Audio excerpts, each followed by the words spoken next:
Las buenas cifras económicas de febrero y de marzo han marcado las jornadas en el último tiempo y abren un debate. ¿Estamos en una reactivación económica concreta? ¿Está mejorando el tema del empleo?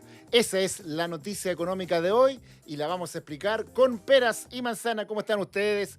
Muy buenas tardes, bienvenidos a nuestro programa, nuestra sección con peras y manzanas en nuestro canal de noticias Mega Noticias Ahora. Bárbara Mena, ¿cómo estás? Buenas tardes, gusto saludarte. Hola Roberto, bien, muy bien. La verdad, una semana que empieza cargada de noticias económicas, partiendo por el IPC que conocimos el día de ayer, que vamos a estar hablando de eso, y también por la cifra de la canasta básica, que también es un tema que vamos a estar abordando hoy día. Exactamente, buena noticia aquello, pero bueno, se ha armado una discusión. ¿Realmente estamos reactivándonos? El gobierno dice que sí, que hay que terminar con el pesimismo, y hay otro que dice, cuidado, paño frío, pongamos la pelota al piso, por lo tanto es súper importante. Vamos con las tres claves con las que siempre empezamos nuestro programa, para que entiendan de lo que vamos a conversar y lo que vamos a explicar con Pere Manzana en el programa de hoy.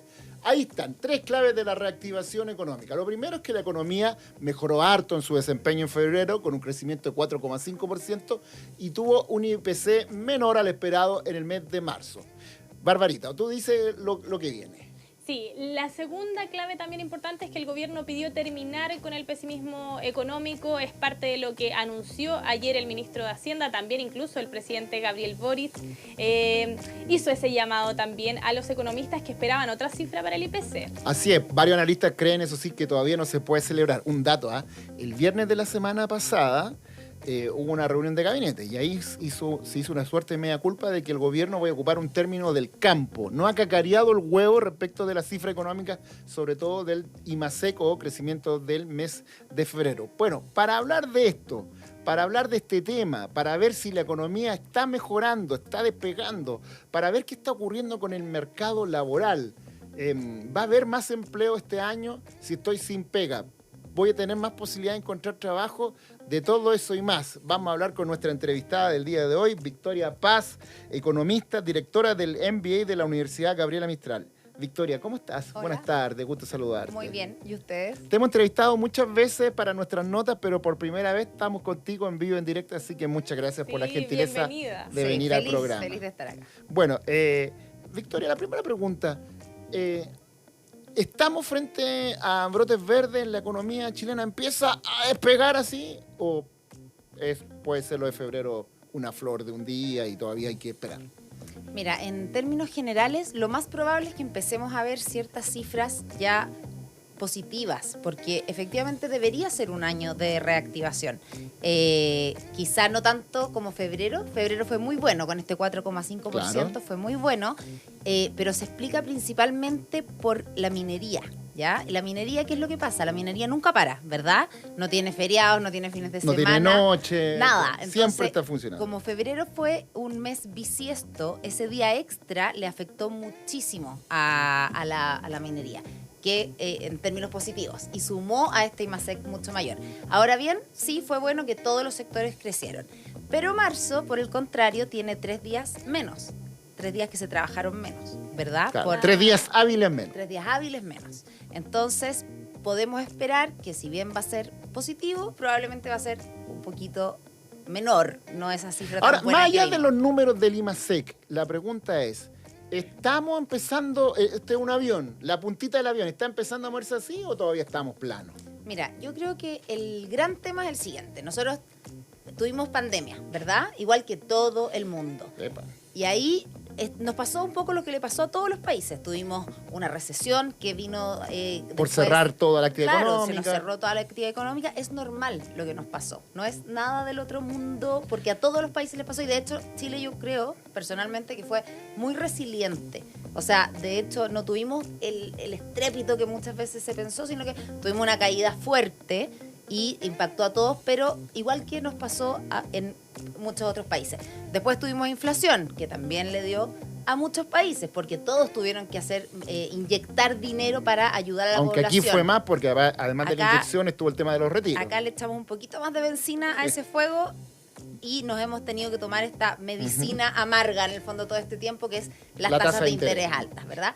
Tasas de interés altas siempre implican que la economía se resiente. O sea, ese es como lo que es difícil quizá de explicar, pero al final es, si tú tienes tasas altas para luchar contra la inflación, esas tasas altas lo que hacen es que también tu economía se resiente, porque como las tasas están altas, una pyme le cuesta mucho más pedir un crédito para ampliar su local, por ejemplo, o para poner otro local, entonces esperan y eso se retrasa. Y eso es lo que nos ha ido pasando y este año empezamos a bajar las tasas porque necesitamos reactivar.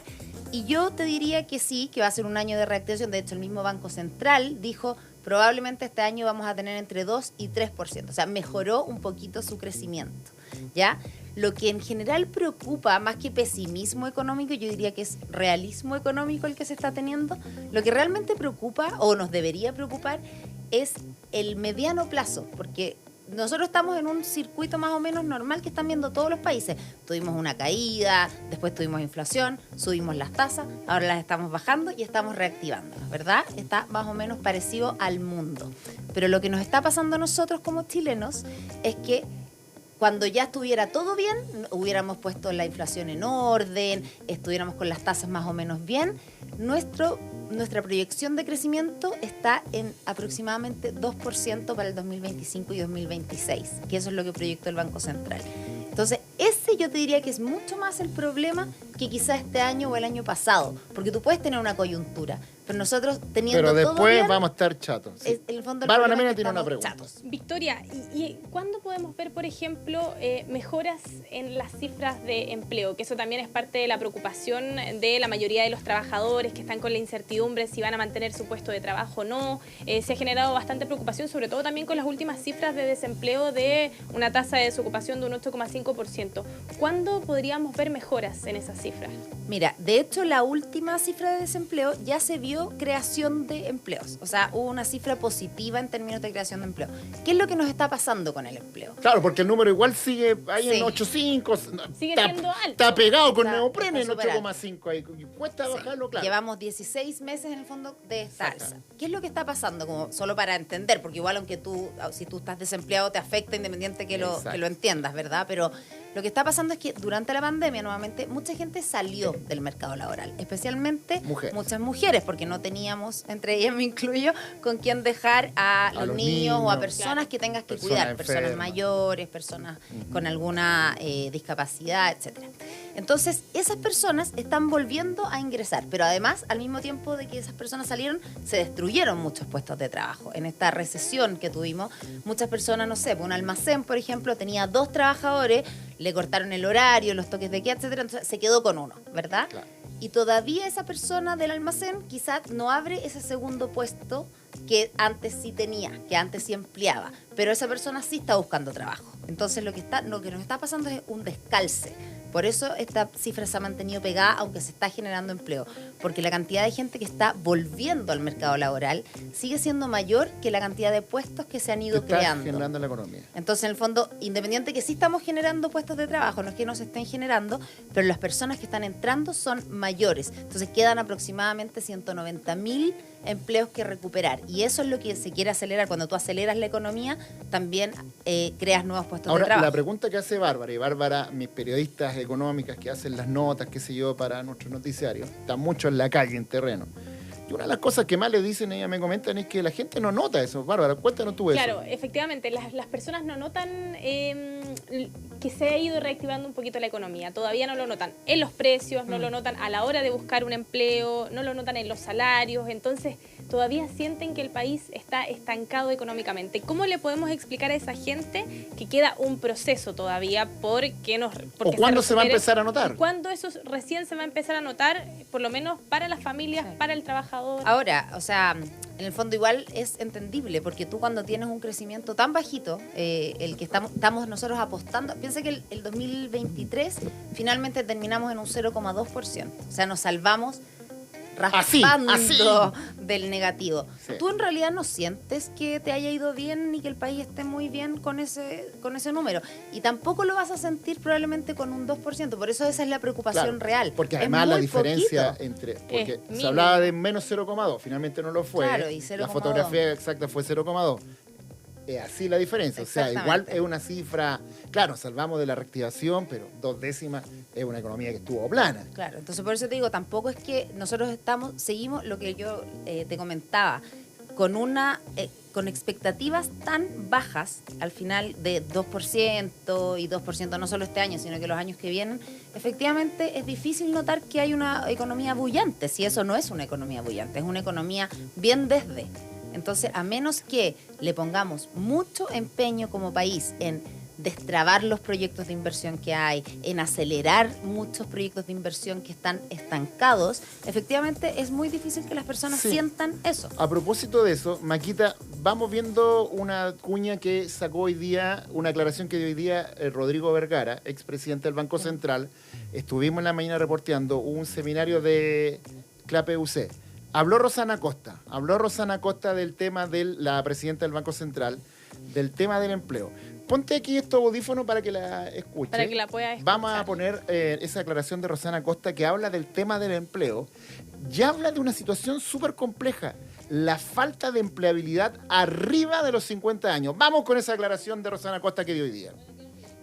Ojo que cuando las personas pasan por un prolongado periodo de desempleo, les cuesta más volver a la fuerza de trabajo.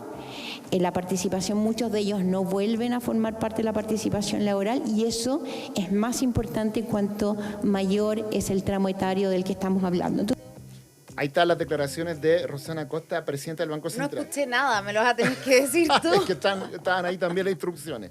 Pero ella plantea que ella tiene preocupación por un tema que nosotros acá también en nuestro noticiero hemos hecho, que es lo que cuesta encontrar trabajo cuando las personas tienen más de 50 años. De hecho, ¿quién no conoce a alguien con esa disyuntiva? Ese grupo de población, nosotros hicimos una nota hace muy poco de la informalidad laboral. Y de ese grupo etario era la mayoría de las personas que estaban en la informalidad. Obviamente también hay personas más jóvenes, pero encontramos personas mayores de 50 años que estaban trabajando de manera informal porque no les daban empleo en un trabajo formal. Entonces ahí está también esa brecha que se genera y ese grupo de personas que quedan fuera también del mercado laboral. De todas maneras, o sea, efectivamente, el tema de la informalidad que mencionas tú además es un temazo porque muy estamos relevante. en 27%. Eso es muchas personas. O sea, es casi un tercio de la población que está trabajando informal. ¿Qué significa informal? Que al final se habla mucho, pero informal significa que no tienes contrato, no tienes ninguna cotización.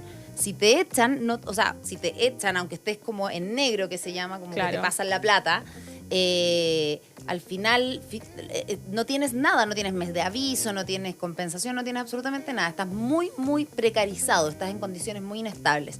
Y eso es lo que preocupa de la informalidad. Y efectivamente este grupo además se está acelerando con la brecha digital. Los mayores de 50 muchas veces, además de, porque hay algunos sesgos sociales en el fondo que afectan también, pero efectivamente las brechas digitales están afectando mucho y en eso al final lo que se recomienda es actualizarse todo el tiempo, porque es muy difícil encontrar trabajo ahora si al menos no hay algún tipo de conocimiento digital. Y ahora esas brechas digitales con la inteligencia artificial se van a elevar. Se extienden aún más, claro. Esta hora mucha gente ya va camino a la casa, nos están viendo en el celular, qué sé yo, en la página web, en distintos formatos que tenemos nosotros para salir con este canal de noticias que tiene Mega y con este programa que se llama Con Pere de Manzana. La pregunta de rigor entonces, dado todo lo que hemos hablado, Victoria, ¿será más fácil este año para alguien que no tiene trabajo encontrar un empleo versus lo que ocurrió el año pasado?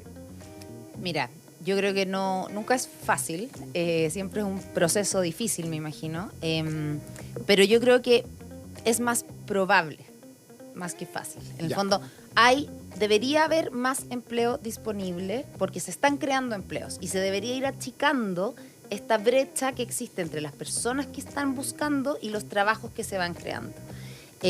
Pero yo creo que sí hay que poner mucho ojo y en eso también se puede usar la política pública, en el fondo, en incentivar el empleo, por ejemplo, de personas mayores de 50 años, de personas jóvenes. Son extremos que quedan, y de mujeres, que son extremos que quedan fuera del mercado laboral.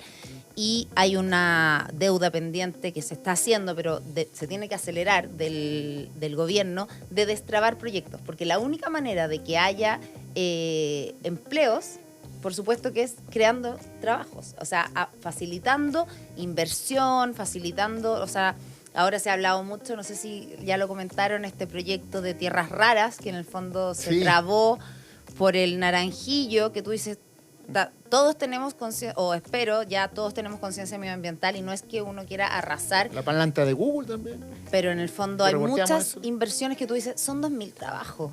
O sea, hagamos todos un esfuerzo para que eso se destrabe, que avance. Son 2.000 trabajos que son 2.000 familias finalmente que se ven beneficiadas. Entonces, hay cosas que en el fondo están en la gestión. No todo es ley. No todo se necesita leyes para destrabar el país. Hay muchas cosas que son gestión y administración correcta. Y en eso yo creo que sí tenemos una deuda y hay que acelerarlo, porque si no es muy difícil que las personas... Hay una creación de trabajo en base a que nos damos vuelta en lo mismo. Y tú lo que tienes que hacer es agrandar esta torta de crecimiento, de inversión, para que esa torta te genere mucho más trabajo. Sí, claro. Victoria, ayer conocimos, cambiando de tema por la cifra que conocimos el día de ayer, del IPC de marzo, que tuvo una variación mensual de un 0,4%, anual de un 3,7%. Nos estamos acercando ya a la meta del Banco Central, ¿o no? ¿Cuándo podríamos estar más cerca de ese 3%, ese tan anhelado 3%? Que lo veíamos alejado hace unos años atrás? Bueno, el mismo Banco Central, en el fondo, lo que pasó con este IPC fue que fue mejor de lo que se esperaba, ¿verdad? Porque fue 0,4. Pero tuvimos unos IPC altos en enero y febrero, 0,7 y 0,6. Entonces, lo que pasó fue que se alargó ahora ese 3%. Creemos que vamos a llegar al 2025. ¿Por qué? Porque estamos creciendo en base al consumo y tiene mucho que ver con lo que hablamos recién de la inversión. Tú en general creces o muy apalancado en el consumo interno, que en el fondo es que las personas gastan, o en la inversión, que es que tienes inversión en bienes de capital. Y lo que nos está pasando es que hay más gasto. Pero eso al final también hace que se te suba la inflación un poquito. Entonces yo creo que el Banco Central está siendo precavido, por eso también bajó la tasa de política monetaria solamente 75 puntos base en vez del punto que se esperaba, porque está viendo que la inflación, si bien tiene este mes bueno, pero hay unos meses que se le disparó un poquito. Entonces, en el fondo está, y dijo, bueno, a fin de año vamos a llegar a 3,8. Antes pensaban que iban a llegar a 2,9. Sí. Antes pensábamos que íbamos a llegar este año. Subió la perspectiva de inflación. crecimiento, pero también subió la de inflación, que son cosas que van de la mano, porque entonces dijeron, vamos a crecer más, pero ojo, que estamos creciendo con más gasto de las personas, con más consumo. Y eso sube la inflación. Ahora, un poquito. Victoria, ahí en lo que plantea la Bárbara hay un tema que es fundamental, que es el alza del dólar. El dólar ha sido como el invitado de piedra este año en la economía, con una inflación que se suponía la estábamos controlando y se nos descontroló en enero y febrero. Ahora en marzo fue bueno, pero enero y febrero se nos descontroló, y es por este tema del dólar, aunque hoy día, bueno, ya vamos a dar los indicadores, hoy día bajó y ya se alejó de la luca. Estuvimos reporteando ahí cuando estaba en la luca, cerca, ¿no? Sí. Pero está ahora en los 940.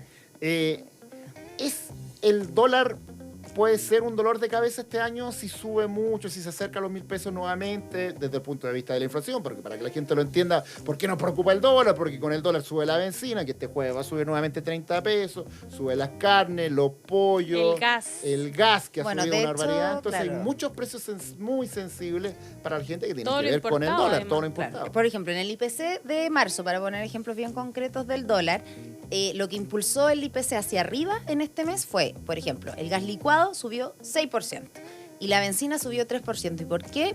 Porque el gas licuado es 80% importado. Cuando tú importas tienes que pagar en dólares, y cuando la empresa paga en dólares hacia afuera, después nos cobra a nosotros lo que le costó el dólar. Entonces, claramente, todos esos productos que son importados, finalmente al consumidor nos llega transformado en un dólar que fue muy alto de pagar.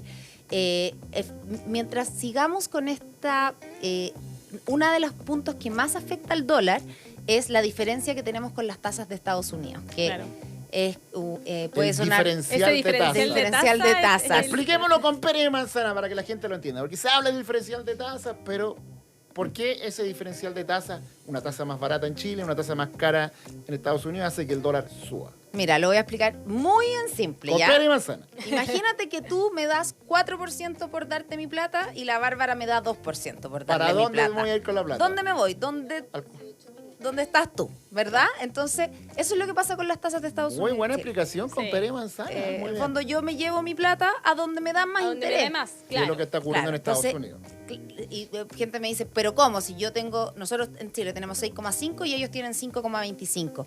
Claro, pero es que también somos Chile, pues. Entonces, para sacar su plata de Estados Unidos y venirse a Chile, tiene que ser un diferencial súper grande, pues. Es súper grande. Entonces, cuando estábamos nosotros en 11,25 y Estados Unidos estaba en 5, muchos inversionistas dijeron, esta es la papa. Yo me agarro mi plata, la llevo a Chile y este lugar me da 11,25 y si yo la tuviera en Estados Unidos me daría 5%. Pero ahora que nos estamos acercando, ya muchos dicen, ¿sabes que este país no lo conozco tanto? Entonces ya no es tanta el diferencial de tasa, no es tanta la diferencia, eso significa, no es tanta la diferencia entre la tasa de ellos, que están 6,5 y 5,25 en mi país, y yo conozco este lugar y son todos súper confiables. Entonces agarran sus dólares y se los llevan del país. Y por eso el dólar... Imagínate que con el cobre como está, que estamos en 4.30, deberíamos tener un dólar súper bajo. Claro. Pero el dólar no ha logrado bajar porque ha sido más fuerte esta diferencia de las tasas. Nos sigue presionando. Entonces, eso es. Y sigue afectando ya el bolsillo, lamentablemente. Sí, o sea, el dólar afecta mucho y en el fondo nos pega directamente y es difícil de explicar, pero al final nosotros importamos mucho. Mucho, claro. Entonces, y eso es lo que está pasando con el gas, lo que explicabas tú con el dólar, y no solo por eso, porque además también la demanda de gas en Estados Unidos ha aumentado un montón, y eso también... Tuvieron un invierno muy frío. Un invierno muy frío, y eso también ha generado que el precio del gas licuado se dispare, y lo hemos visto, lo hemos conversado también con las familias. Entonces ha sido importante lo que ha ocurrido con el precio del gas, Victoria.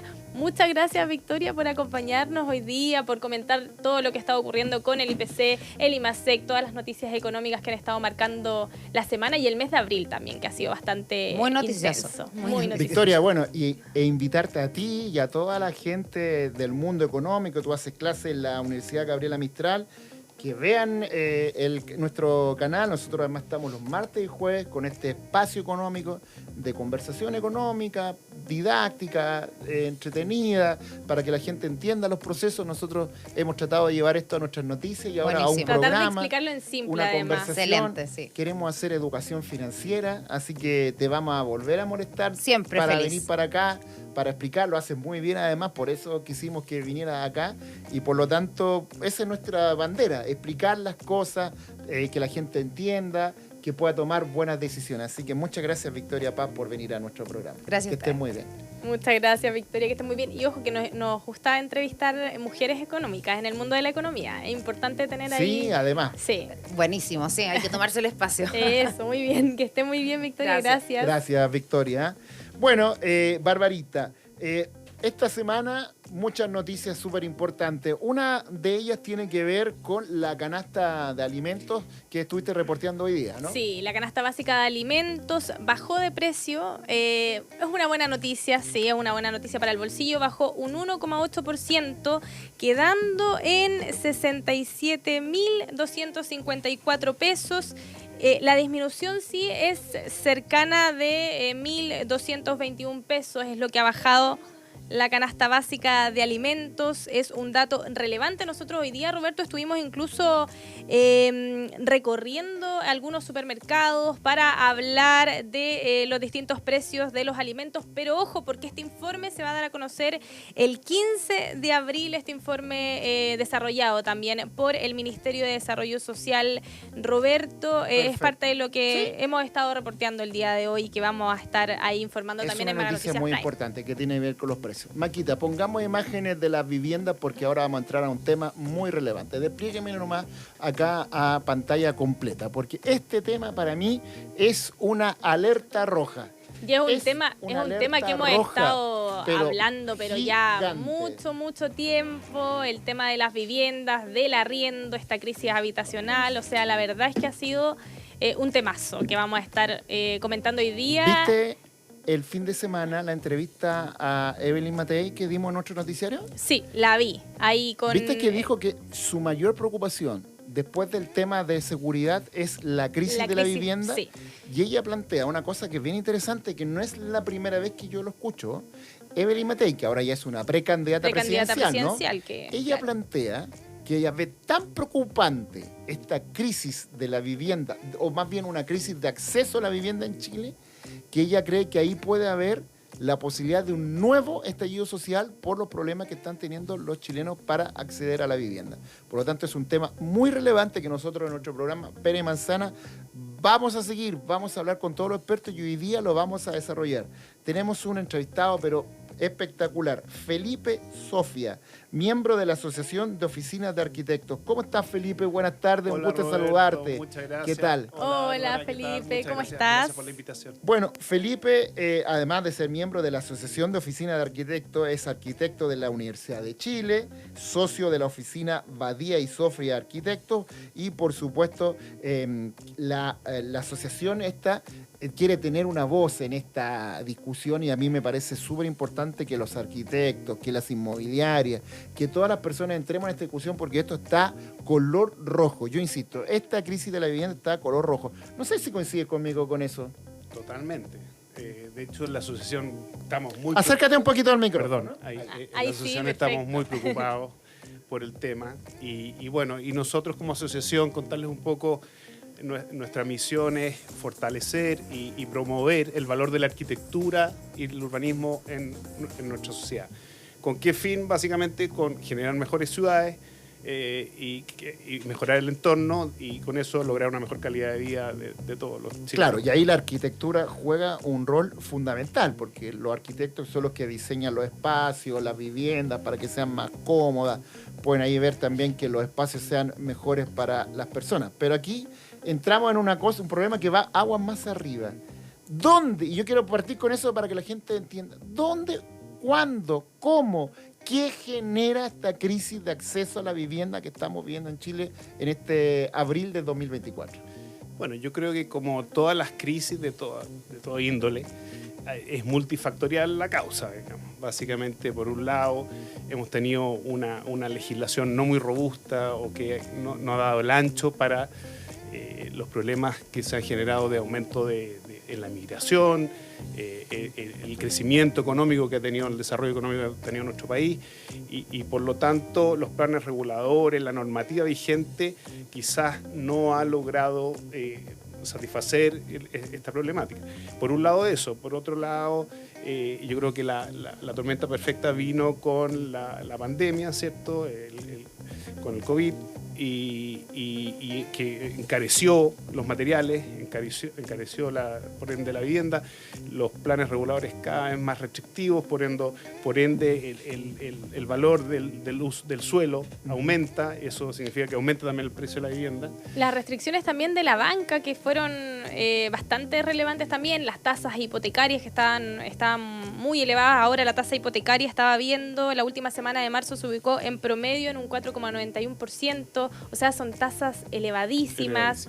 Y se habla mucho de la generación sin casa, que es las personas más jóvenes, porque las personas mayores, no todas, pero la gran mayoría pudo acceder a la casa propia y ahora es la gente joven, es la mayoría de las personas que están arrendando.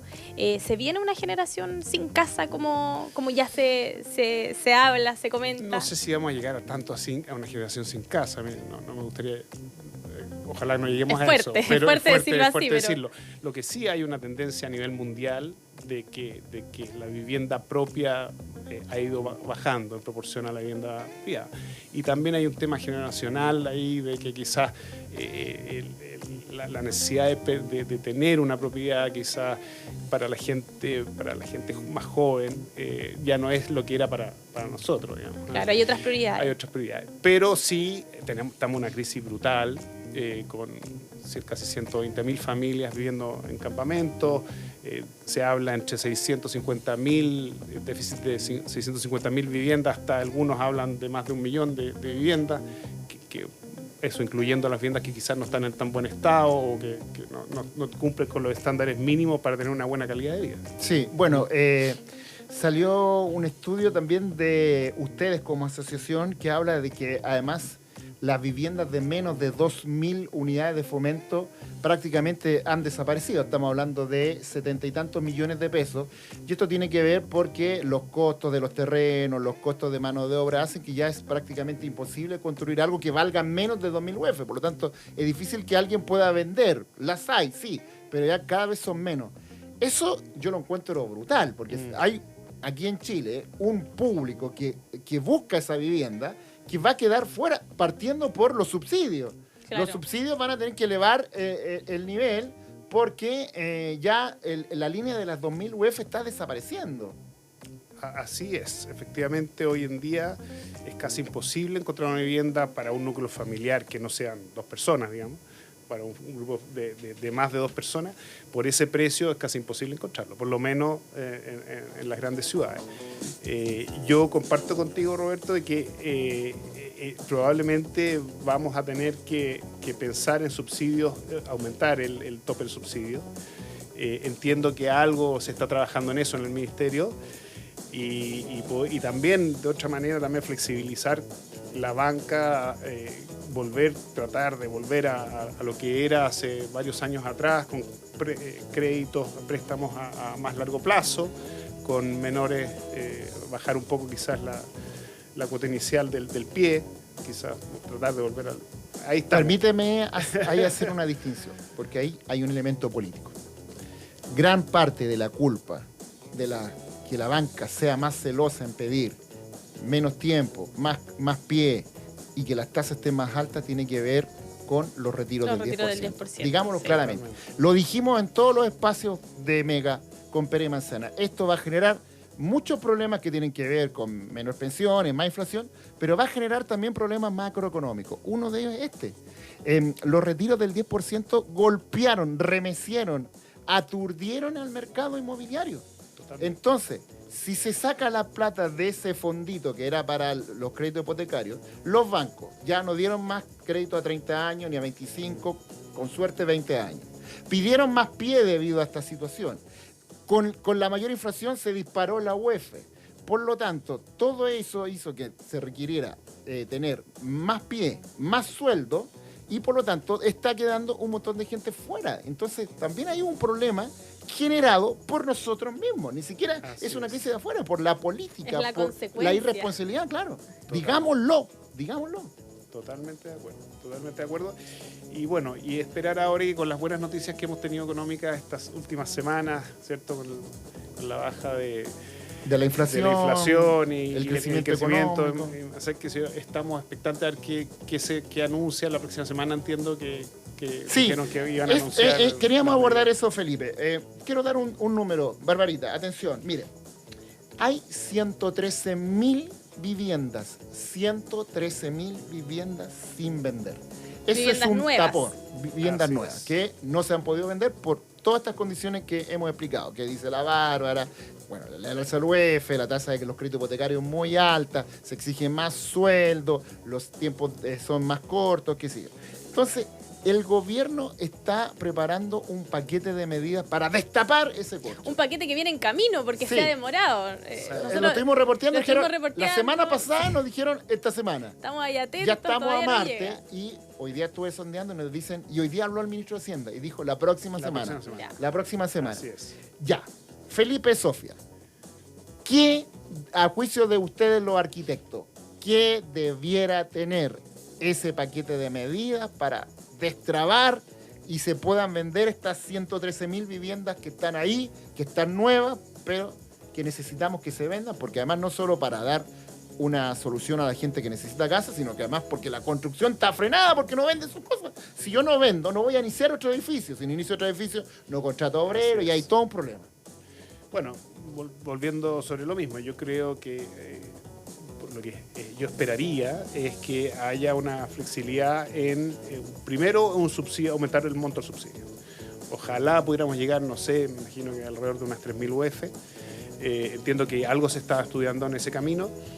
Y por otro lado, también a través de, no sé si entiendo del Banco del Estado, flexibilizar el tema de las tasas y los plazos. O sea, ojalá, que entiendo que están pensando en dar créditos a 30 años, ¿no?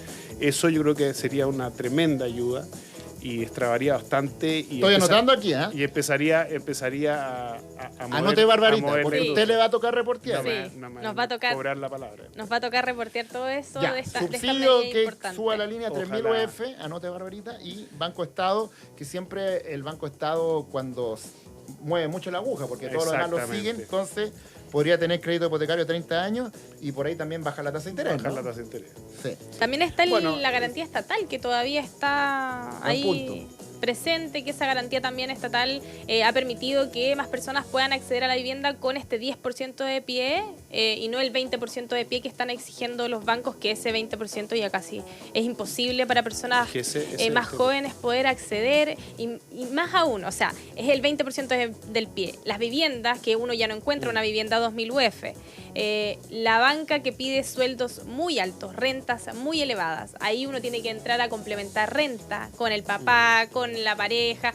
Hay que estar casado, algunos bancos piden estar casado, uno no puede complementar renta solo con su pareja, te piden estar casada, entonces son varias las restricciones de la banca que vuelven más tormentosa aún la idea de poder tener esa anhelada casa propia, y es parte de lo que nos dicen las personas a diario, o sea, persona que uno se encuentra en la calle para poder entrevistar no se ha comprado su vivienda propia, y eso es una realidad que sin duda el gobierno va a tener que hacer y tomar medidas pronto, así que esperamos ahí atentos esas medidas que van a entregar.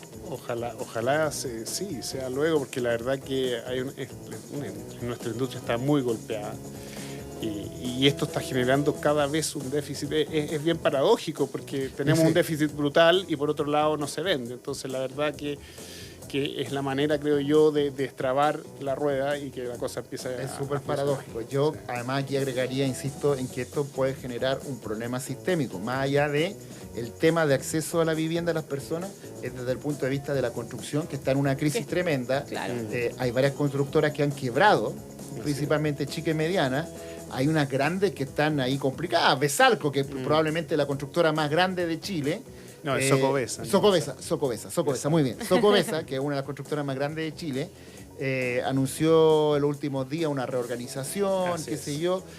Por lo tanto, está gestionando con los bancos acreedores, qué sé yo, por las deudas que mantiene. Por lo tanto, es muy complicado. Un gigante que está complicado ahora. Y genera también una presión en el precio de los arriendos, que eso también es lo que También preocupa a las eso es personas. tremendamente importante, claro, porque Así es. si la gente no puede comprar, se va al arriendo. Al arriendo. Si van todos al arriendo, sube el precio del arriendo. De hecho, un momento que los arriendos estaban en UF, ahora lo han ido ajustando cuando la UF todavía tenemos una UF muy elevada, pero cuando la UF estaba creciendo a un ritmo muy acelerado, los arriendos también estaban en UF y eso también estaba complicando a las personas.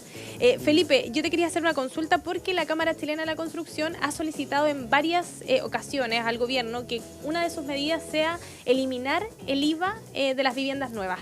¿Eso podría ser un poco más beneficioso para aquella persona que quiere comprarse una vivienda? Totalmente, o sea, yo creo que el famoso DFL2 ha sido el programa más exitoso quizás en muchas décadas de incentivo a la vivienda económica. Y ese programa lo que hacía que tenía una exención dependiendo del tramo de la vivienda del IVA. Eso se eliminó hace ya varios años y creo que también se ha estado en conversaciones para volver a que exista esa exención del IVA. Eso Porque también no ayuda. recauda tanto dinero, recauda su dinero y Sí. el fisco está siempre con muchas necesidades, pero acá lo que necesitamos Pero es... probablemente recaudaría mucho matar los más pájaros. que la Sí, industria empiece a exactamente. moverse y generar empleo y generar más Claro. trabajo y generar más impuestos también. Y de Entonces, hecho la propuesta de la Cámara Chilena de la Construcción no es que sea permanente esa eliminación de IVA, sino que por lo menos sea por un año y par ahí de ir años. viendo, esto es para reactivar un poco el tema de la venta de este sobrestock de viviendas que hay. Entonces quizás podría servir esa medida. Vamos a ver si el gobierno, el Ejecutivo la va a tomar. Totalmente. Sí, Felipe, yo te quería preguntar, hay muchos jóvenes que están viendo este programa ahora, estos programas son más bien digitales, qué sé yo.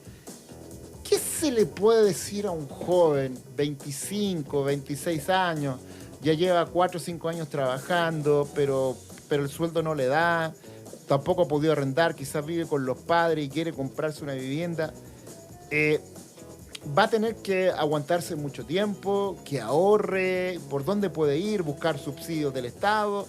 ¿Qué consejo se le puede dar a ese joven, a esa joven que nos está mirando hasta ahora? Sí. Bueno, yo creo que lo primero de la gente que tiene la posibilidad, yo creo que es un buen minuto para comprar vivienda. O sea, yo por lo que veo, nosotros nos toca por nuestro quehacer profesional trabajar con muchas inmobiliarias. Las inmobiliarias están tratando de deshacerse y liquidar stock. porque obviamente le sale muy caro mantenerlo. ¿Han bajado los precios? Han bajado. ¿Han debido bajar los precios? Han bajado, yo diría que han bajado. Yo he escuchado el orden del 10%, 15%, y yo creo que ya están como un poquito en el límite. O sea, yo creo que si vienen por la baja también de la tasa de interés que ocurrió hace la semana pasada, antepasada, debieran ajustarse un poquito las tasas de crédito, de los créditos hipotecarios. Por lo tanto, yo creo que, y los índices también económicos aparentemente nos auspician un buen próximo año hacia adelante. Un buen 2024. Claro, yo creo que es un buen minuto para comprar vivienda, de todas maneras. O sea, sí, eso es lo primero. Si no tengo las condiciones, no tengo el pie, aunque cueste ahorrar para lograr ese pie, por ahí buscar con algún familiar que me ayude, qué sé yo, ¿qué hacerlo desde ese punto de vista? Bueno, hay muchos programas también que tiene el Ministerio para acceso a la vivienda. O sea, hay programas para reconstrucción, de vivienda en sitio propio, de microrehabilitación, hay programas también de arriendo, o sea, subsidios de arriendo. O sea, yo creo que también informarse, acceder a las plataformas del Ministerio quizás y también ver, porque siempre hay algunas ayudas que la gente no conoce y no maneja. Yo creo que también es un buen consejo. Sí. Bueno, hay un tema también que es súper fuerte, que tiene que ver con el sector construcción. La construcción está viviendo un momento complejo. ¿Qué debiera o qué podría ser la industria inmobiliaria, la industria de construcción frente a este momento, a la espera de este anuncio de medida para facilitar la compra de las viviendas que están en stock? ¿Qué puede hacer o qué está haciendo? A lo mejor tú lo sabes. Mira, como arquitecto, de lo que está haciendo la industria. Yo te puedo hablar un poco por lo que estamos haciendo en la Asociación de Oficinas de Arquitectos, la AUA, que es colaborar lo más que podamos en la medida de nuestras capacidades, nuestros conocimientos, que somos todos arquitectos y manejamos el tema, colaborar con los organismos, instituciones públicas para ofrecer posibles soluciones. Estamos trabajando en una serie con el Congreso, en la ley, por ejemplo, se hizo una indicación, unas sugerencias está en trámite la ley para agilizar los permisos de edificación. Que es un punto también. La permisología. La permisología. Claro, que fue una moción del diputado Fuenzalía, que ahora se llama Boletín 15.534. Y bueno, y ahí básicamente proponemos varias cosas. Por ejemplo, el tema de simplificar los permisos. Hoy en día tú necesitas permiso para unas cosas insólitas y absurdas. Entonces, decir, bueno, separemos, digamos, tipos de permisos dependiendo del tipo de obra. Pero no tiene sentido a lo mejor hacer unas tramitaciones, saturar las direcciones de obra, que tienen pocos funcionarios, con ciertos trámites que incluso no requerirían siquiera permiso. Por un lado eso. Lo otro es exigir también que las direcciones de obra revisen lo que tienen que revisar, que son las normas urbanísticas. Muchas veces se meten más allá de lo que debieran revisar, y eso implica mayor tiempo de revisión, mayor personal, mayor capacidades de personal que no tienen. Entonces también, en ese sentido, cosas ya más técnicas que no sé si usted, por ejemplo, hoy en día se nos exige para poder aprobar un permiso tener aprobado el informe de mitigación de vehicular. Sí, para que no haya un colapso. Los famosos IMIP. Y la verdad que eso es absurdo pedirlo para el permiso. Eso lo que estamos pidiendo es que ojalá fueran... Flexibilidad. Flexibilidad, que los exijan para iniciar las obras, pero no antes. ¿Por qué? Porque eso destraba también. O sea, hoy día, no sé si vieron una noticia, un informe de Colliers que decía que los plazos en permisos... Sí, lo vimos en el Mercurio hoy día. Es una locura. Y coincide con nuestros índices que tenemos a nivel de la asociación, que hoy en día el promedio son casi 450 días en aprobar ¿Qué hay el tope con la municipalidad? Principalmente el del permiso, de la burocracia. O sea, ¿O son otros estamentos? Muchos. municipalidades. Es que ese es el problema. Tenemos una legislación que desgraciadamente interviene en demasiadas instituciones. Hay que ir a buscar el timbre a muchos lados. Puerta por Exactamente. puerta. Claro. Y no solo nosotros, sino que también dentro de las municipalidades hacen consultas a los distintos ministerios. Hoy en día es muy, muy complejo aprobar un permiso de edificación. Requiere aprobarlo muchas veces en el Ministerio de Medio Ambiente, en la Seremi de Transporte, en monumentos nacionales. O sea, es de una complejidad que quizás debiera simplificarse en una cosa, un sistema unificado que fuera mucho más simple. Bueno, Felipe Sofia, te quiero agradecer, es miembro de la Gracias a usted. Asociación de Oficinas de Arquitectos. ¿Cuánto tiempo lleva ese gremio? Más o menos. Cumplimos recién este año, el año pasado, en realidad, a fines del año pasado, 25 años. Ah, pero bastante. Sí, ya. muchos años y muy contentos y bueno, agrupa cerca de 190 oficinas de arquitectura y la verdad que por el tamaño y la cantidad de arquitectos que somos los responsables de gran parte de las obras que se ejecutan más en importantes este del país. Sí. Sí, pues, bueno, 25 Perfecto, años entonces este Felipe. gremio y entrando ahora ustedes muy bien en esta crisis de la vivienda, este tema que es muy importante, la mirada de usted y otros actores va a ser relevante para conversar de este tema. Así Así que es. muchas gracias. Muchas gracias a Gracias por usted, muchas acompañarnos, gracias a Felipe, usted que por la esté muy invitación. bien. Muchas gracias. Que esté muy bien. Bueno, Barbarita, Igualmente. hemos llegado al final del Hemos llegado programa al de fin, este se pasó día volando. martes. Sí, pues varios temas importantes para ustedes en sus casas. Muchas gracias por estar ahí, Barbarita, que esté muy bien. Nos estamos viendo. Gracias, Roberto. Gracias. chao, con pera y que estén manzana. bien.